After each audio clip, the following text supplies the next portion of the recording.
Welcome to another edition of FireTalk, where we talk about the latest in fire athletics. I'm your co-host, Drew Watson, Director of Athletics. My partner, Dr. Engel, is traveling today, but we look forward to having him back soon. In my chair today, we have a very special guest, our head wrestling coach, Travis Patrick. How you doing, Travis? Doing good. Thanks for having me on. Really good to have you here today. And you know, this is a very busy time of year for you, is it not? Yeah. Last weekend, we competed in the Appalachian Athletic Conference playoffs, basically the championship match, and we did fairly well there. I mean, we're sending 12 wrestlers to nationals, which is the max, correct? Yeah, so you can enter 12 into the conference tournament, and we qualified all 12 through to Wichita. So it was good. Actually, we were the only one in the nation to qualify all 12 front door. So automatic bids, at-large bids came out yesterday, and then Grandview got their 12th guy in, Indiana Tech got their 12th guy in, but one of 3 teams in the country that got 12 through. Oh, congratulations. It's quite an accomplishment for the guys. On this show, we like to talk sports, but, I think we like to delve into kind of the background. Wrestling is a very interesting sport. It's mano-a-mano. There's the rest of the team can't lose the game for you. It's really on you. It's on your training preparation. It's on your discipline, on your technique. And it's a unique sport. So how does a Travis Patrick get to the point where wrestling is a passion and you want to do that for a career? Yeah, I've been blessed with a lot of great mentors, I think, in my career, both in my wrestling career and then in my coaching career that have kind of led the way for that and given me a passion for it.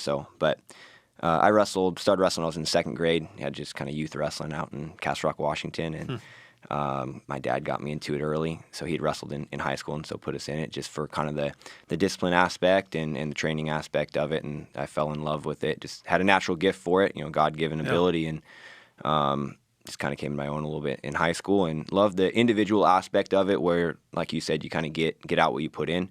But then there's a team camaraderie as well that you need these guys around you pushing you. So you need the teammates, you need everybody around you getting you ready to go, and then when you step out there and put your foot on the line, it's just you and the other guy. Well, it is a blessing to fall in love with a sport in 2nd grade, but in any sport, and I would say in particular with wrestling at some turns, there's adversity that hits that tries to kind of pull you off that path. What did you use in those moments where you're like, I hate wrestling. Wrestling's tough. Right? How did you pull yourself through those moments? Yeah. And we talked to our guys about just remembering your why, what got you into it in the first place. And I think going into those moments, knowing that they're going to come, helps you get through them. Yeah. You're going to have days where you don't want to go to practice. You're going to have days where you are beat up. You don't feel like competing, whatever that may be. But understanding you're going to get through those moments is big. And then on top of that, obviously faith in Christ is big. I think that wrestling is a great microcosm for life. Yeah. And a lot of the lessons that we learn prepare these guys for when they're graduating. And then the brotherhood around. Sometimes it's like, hey, if you can't do it for you, do it for the guys around you. Yeah. Well, so much of life is just getting over your feelings, right? Yeah. Don't feel like getting up early today. Don't feel like hitting the weight room. Yeah. But figuring out a way to master your feelings and to get there anyway, I think is the measure of success for most people. So that's certainly, as you say, microcosm of life. Sports is that. Yeah. So, appreciate that perspective. Now, how did you get to Southeastern? You were coaching at Arizona Christian University out in the desert out there. Mm-hmm. How do you end up in Lakeland, Florida?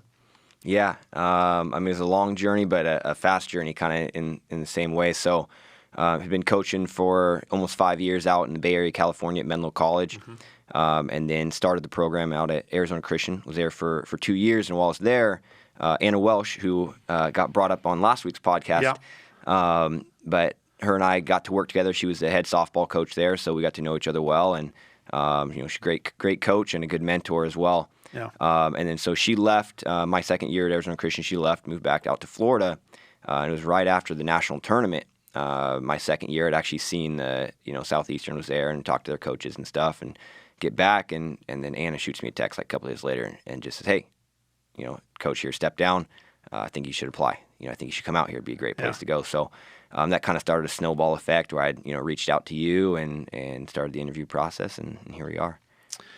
Well, if we have one more guest on the show that mentions Anna Welsh, I think she's going to ask for some sort of royalty. Yeah. So I'll make sure we don't have one next show that Might just have to bring Anna on the podcast. Yes, she's as I said last week, she looks out for us, and I really appreciate that. And really, that's a God thing. When you look at it, when you look at you and Tyler, just wanting to be led by Jesus in this and end up where He wants you. There's a lot of steps in that process, and it usually starts with a maybe an obscure relationship, that ends you up where God wants you. So we certainly are very proud of you and excited about the future of the wrestling program. Now you've been busy lately with probably some appointments that you're not typically going to. You having an addition to the family soon. Yeah, we got a baby girl coming any day now. Could be, in 10 minutes or 10 days or you don't know. So yeah, we're excited. So baby appointments every week now, and it's a little bit stressful here and there with the end of wrestling season, but it's good stress. It's all good stuff. That's great. Congratulations. We're looking forward to meeting her for sure. All right. So you talked about the 12 guys. Can you name the 12 guys off the top of your head? Yeah. And it's actually kind of, it's a little bit unique in that last year we took all 10 weight classes, and it's one of the unique things with NAI that's great is you can take 12 guys instead of just the 10, the Division II and Division III to take. So we can double up in some weights, and with that we can leave some weights home if we're not as strong there. But so we're doubled up at 125 with Isaac Kroll and Izo Bazilme. Both those guys ranked top 10 in the country. 141 we're doubled up as well. Parker DeBrocchi, Cale Brisker, both those guys ranked top 10 in the country. 149 we got Andreas Bond, two-time All-American, was a national champ a couple years ago. He'll be a top 5 seed at the national tournament. Doubled up at 57 again. Sal Silva, who was an All-American at 49 last year, moved up a weight, and then Trace Braun. So it's pretty cool, and we're taking 2 to weight class, and we got a pair of brothers, Engage, who's at heavyweight.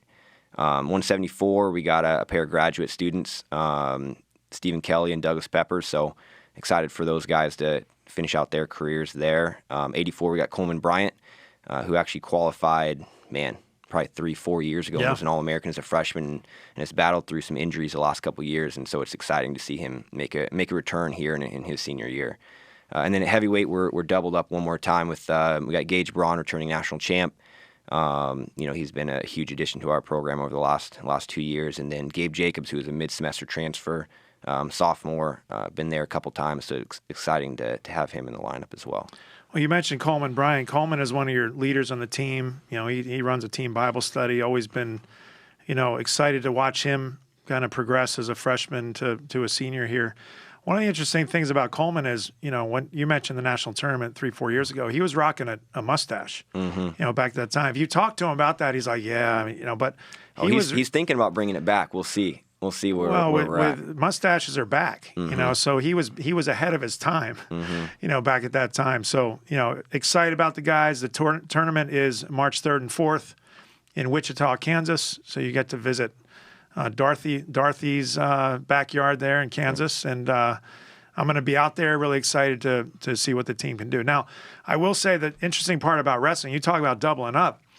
These guys could face each other in the national tournament.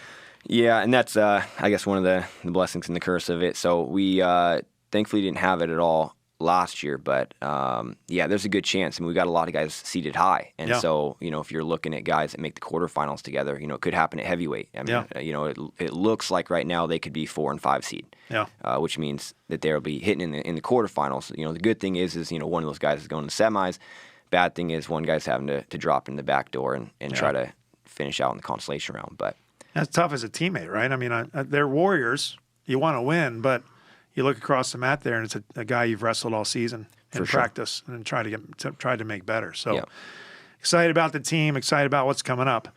So let's get to other sports. I know, I don't know how much of an expert you are in other sports, but we're going to start with basketball. Where last Thursday, the men's basketball team beat Kaiser to clinch the Sun Conference regular season championship, beating the Seahawks 68-66. The team trailed by double digits twice in the game, but rallied to pull out the victory. Shout out to the fans who came out and supported the team. I don't know that I've seen the Furnace in quite some time as packed and as energetic and crazy as it was that night. It was a great atmosphere, and we thank the fans for that. Riley Minix, I think I should probably just call him Riley at this point. I don't think you have to say Minix. He's had such a great career here. He led the both teams with 28 points, 16 rebounds. Jalen Mull had some key buckets in the second half, ended with 14. This weekend, the team hosts the Sun Conference Final Four. We play Weber on Friday night at 7:30. Championship game is then Saturday at 7 o'clock. Now, I think I see coaches on our staff at other events, and I think I've seen you the most at basketball. Now, because of the appointments and stuff that's going on with the baby, you haven't been at as many basketball games. But do you have a love for basketball that you just kind of out there to support your colleagues? Yeah, I love sports in general. Yeah. And I think Randy Lee's doing a great job. Coach Lee doing a great job with that program. So fun seeing them compete, and they're having a heck of a year again. Yeah. But yeah, I think it's important to get out and support. So, we hope people come out and watch wrestling matches, and we know how much passion, how much work they put into their craft. So good to go out and support and watch them put on a show. Yeah. Well, women's basketball had a big playoff game this week. They hosted Weber and really came out of the gate on fire, no pun intended, but they could not miss and were up big time at halftime.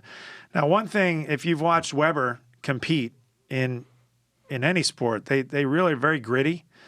They don't give up, and they certainly didn't give up in this game. They were down almost 30 in the first half and cut it to 10 late in the fourth quarter. And, the ladies hit some really big shots and ended up prevailing. Final score was 89-76. Anya Noflak had 30 points, and Kiki Brightsman 26 for the Fire. We now head to Miami Gardens, where we go to number 1 seed Florida Memorial, and face the Bobcats of St. Thomas University. Interesting matchup there because the team split in the regular season. We went down there and beat them 77-69 at their place. And then 2 weeks ago in the Furnace, St. Thomas came into town and repaid the favor and beat the Fire 92-84. So this should be a very good matchup coming here tomorrow on Friday. So, all right, we're going to go to golf. All right, the men placed third at the Las Vegas Shootout hosted by Oklahoma City University out at Boulder Creek Golf Club in Las Vegas. They shot 7 under as a team in the second round, 5 under as a team in the third. Matthew Sosanek led the way, tie for third place, total of 8 under, 208. Nick Zerillo tied for sixth with 5 under score of 211. Now, I've seen you golf. You've seen me golf. Do we have anything constructive to say about golf? No, we got nothing. Just keep doing what you're doing. Not a great golfer. Not a great golfer, but I do enjoy getting out there every once in a while. Yeah, it's good to get out there in the beautiful weather and laugh with the people that are in your foursome and look for balls, and that's been my experience. So, great job, guys. On the women's side, team finished third at the Kinderloo Forest Spring Invitational. Hallie Riley, who's a senior on the team, won the tournament. She shot an even round 72 on Tuesday. So congrats to Haley. You've got to be really focused over the course of 3 rounds to win a tournament. So congrats on that. Baseball. Baseball continues to roll. Last night, we beat Ave Maria 10-5.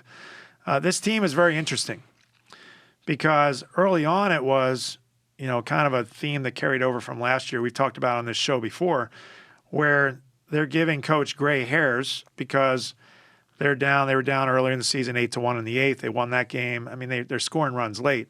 Now, I'm not going to claim that I have any power over the baseball team, but I happened to, in their second game against Oklahoma City last weekend, which we ended up sweeping after coming back late in the first game to win it. I happened to be walking through the Furnace Cafe, and a number of the players were eating their pregame meal, and I said, "Hey guys, how about some early runs tonight, huh? I mean, just go easy on Coach for once." And they, yeah, we got you tonight. Well, they dropped 7 runs in the first inning. There you go. And so I'm going to have to maybe walk through there, more often. So on Tuesday night, we had a non-conference conference game with Ave Maria. As I said, beat them 10-5. But now what's happened is it shifted. So they've got a lot of offense early, and then it kind of peters out at the end. So the baseball team's going to find a happy medium, where it stays consistent the whole game. But that's what early season's about. Oh, absolutely. Yeah, mean, working out the kinks, learning to play together, and becoming more complete. So that's good, man. And they're turning national champs. Looks like they're not slowing down anytime soon. Yeah, coaches don't like to talk about that, right? Yeah. I mean, when I can talk about them, but I don't like to talk about me, and I'm sure it's the same for them. Yeah, so they're trying. Coach Dinkle and the coaching staff's trying to go forget last year. Mm-hmm. In fact, the opening weekend, I think the PA read had "You're defending national champions," and they take that out of there. That always makes a coach a little bit uncomfortable. Yeah, we don't want to talk about last year. We want to focus on this year. So coming up here. We've got a couple games here. We play Point Park at 1 and 3 p.m. tomorrow, and then we welcome Judson to town on Saturday for another doubleheader starting at noon. So busy weekend for Fire baseball. Now softball, they started out swept Bryan College 8-run them in both games. They ran into Truett McConnell last week and lost last Friday and lost 6-4 and 4-3. The second game being ended by darkness, even though the ball is yellow. Mm-hmm. You can't really play after dark. Big week for softball this week. We host number 2, Mobile, who's coming to town. First time ever they've been in town. And then on Saturday we've got number 11 Grandview. Both doubleheaders start at 1 and 3 p.m. And I would say to the fans, try and make it out. Today against Mobile. And even Saturday against Grandview. This is a team that, talking to Coach Watkins, sometimes, as we talked about with baseball, softball had a great year last year. They finished 3rd in the country at the World Series. And this as a coach, you change out a couple pieces in a team, and it's a whole different team. Yep. And so this team is still trying to figure out how to play well together. And look out when they figure it out, because as they play the next 2 weeks, they play a lot of softball. And I think when you see this team get some innings under their belt, they're going to be a team to look out for. All right, tennis. Tennis was off last weekend, but they head to Georgia this weekend, play Abraham Baldwin Agricultural College on tomorrow, and then head to number 5 Middle Georgia State on Saturday. Now, you and the tennis coach, Coach Dickens, you have a pretty good relationship. He was on when you came to visit with Tyler. Mm-hmm. You went out to dinner with he and Kelsey and Clay and Darcy. Do you have any advice for the tennis coach as they face number 5 Middle Georgia this weekend? None that he would take, probably. But, yeah, I'm excited to see what he's doing.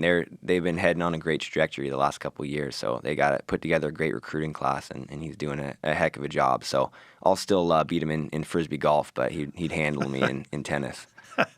Yeah, I mean, you two are both enthusiasts at Frisbee golf. So who's better? Who's the better Frisbee golf player? I'm sure he'd say him, but I'll take me any day. Okay. Well, and that's Frisbee golf is something that a lot of people don't talk about, but is very popular here in town. There's 2 courses, right? Yeah. There's one down at Carter Road Park. Yeah. Right? Yep. Where's the other one? Holloway. Okay. Holloway Park there. So the one farther south is a little bit smaller. I like playing that one a little bit better. Holloway Park's pretty big, some pretty long drives. Can we set up a match, with you and Coach Dickens? Yeah. Where, we can televise it, put it on we Fire put it on TV. the live stream. Yeah. But I'd like to see that. I'd like to hear kind of the lead up to trash talk and see who actually prevails. So let's make that happen. So big weekend for tennis. Good luck to both teams. A big test for them. Now track and field. The outdoor track and field teams were at Embry-Riddle and Daytona Beach last Saturday. Now we need to distinguish. We talked a couple episodes ago about track winning the conference championship, and now we're going to Embry-Riddle. So you wouldn't say basketball won the championship and then keep talking about contests. Yeah. You're at the end of your season. We're not in 2 weeks going to be talking about. So there's a difference between indoor and outdoor track. Yeah. It's So unique. indoor track is a winter sport. So that's the championship we've been talking about. Well, now outdoor track starts to heat up, and the team went to Daytona Beach. Really successful day. Senior Isaiah Pollock and freshman Jeremiah Stewart tied for second place in the high jump, 1.8 meters. I don't know about you, but I'm not a metric guy, but 1.8 meters is not something that you give me a half mile start, I'm not going to jump 1.8 meters. So that's that's quite a height.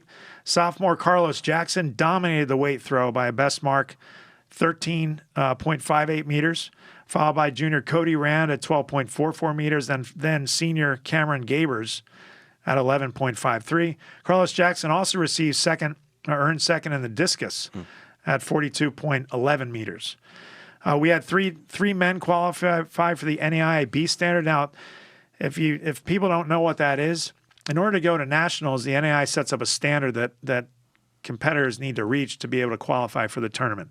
So the A standard is a higher level, the B standard is a little bit lower level, but it's still the standard. So we had 3 men qualify B standard, which puts them at nationals. James Turner, who's a freshman, came in first in the 400-meter hurdles at 53.9 seconds. Senior Darian Carter, 54.02. Senior Vince Lopez, 54.49. I don't know about you, but 400-meter hurdles. So it's 400 meters, and you're jumping over things. Yeah, it's hard enough for me to run 54 seconds, shoot under a minute without hurdles. In the way you start jumping over stuff, there's no way. Man, these guys are very talented, and if you've never been to a track meet, it is a lot of fun and very intense to be at.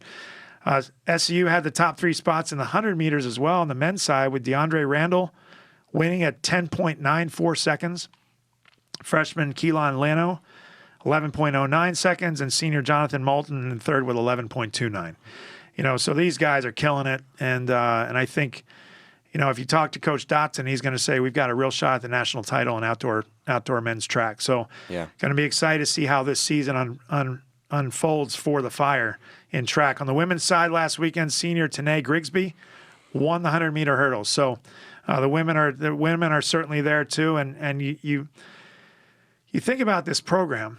We don't have a track that's dedicated to our youth. So these coaches and student athletes have to go all over town. Yeah. George Jenkins, All Saints, and try and make schedules work. And I just have so much admiration for the coaching staff and the student athletes who get all this done, but do so without their own facility. So, really kudos to those guys. Last, we're going to talk about beach volleyball, last but not least. I don't know if a lot of people know that we have beach. We've got the indoor team that's been here for years, but a few years ago we started a beach team. They play on the sand court over in Destino Courtyard, but also they have got some other spots around town. Coach Goldsberry's doing a great job with that team. They've struggled out of the gate here. They've lost their first 3 matches, but they get another crack at it this weekend as they also travel to Georgia to face Truett McConnell on Friday. And St. Andrews on Saturday. Technically, that's actually at St. Andrews, so they're traveling through Georgia to North Carolina.